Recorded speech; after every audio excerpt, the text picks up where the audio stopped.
Welcome to The Explainer. I am absolutely thrilled you're here.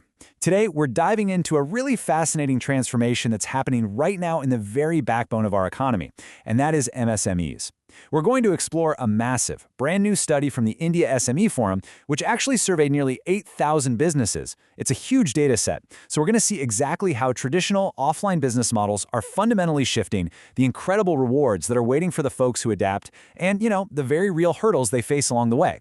If you've ever wondered how a local brick-and-mortar shop suddenly starts selling their products across the entire country, you are going to love this. Okay, I want to hit you with a number right out of the gate, 46.2%.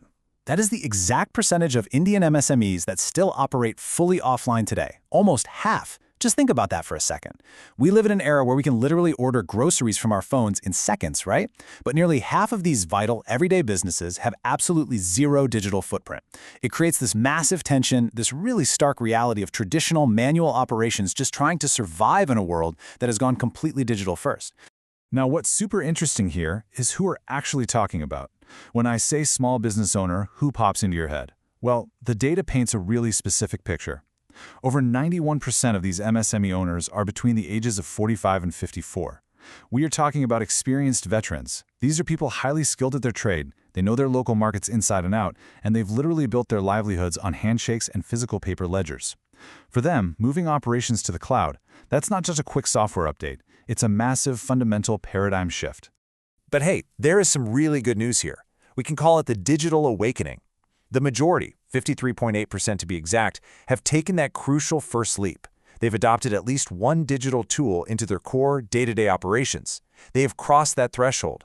And this is so important because it tells us the sector isn't just stubbornly resisting change. Not at all. They are actively trying to figure out how to make this complex new digital world work for them.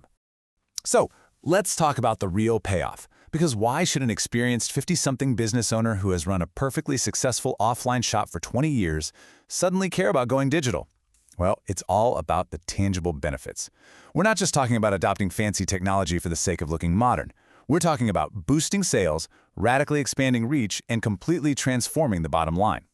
Let's actually look at the hard data on what happens when they make that leap. The data brilliantly illustrates this payoff. Check out this massive segment.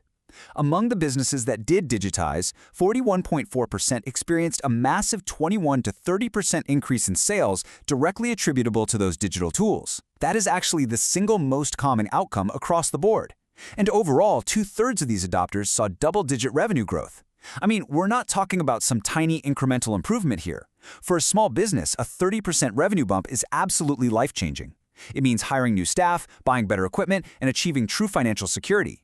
And it gets even better when we look at customer reach. Remarkably, 39% of these digitally active businesses acquired between 21 and 50% of their entire customer base online. These digital tools aren't just for efficiency, they are explosive drivers for brand new customer acquisition. And what the data specifically points out is that this isn't just a big city phenomenon. Tier 2 and Tier 3 cities, along with rural areas, are actually driving a massive share of this e-commerce growth. A local manufacturer is literally no longer capped by their neighborhood. Their storefront is now national.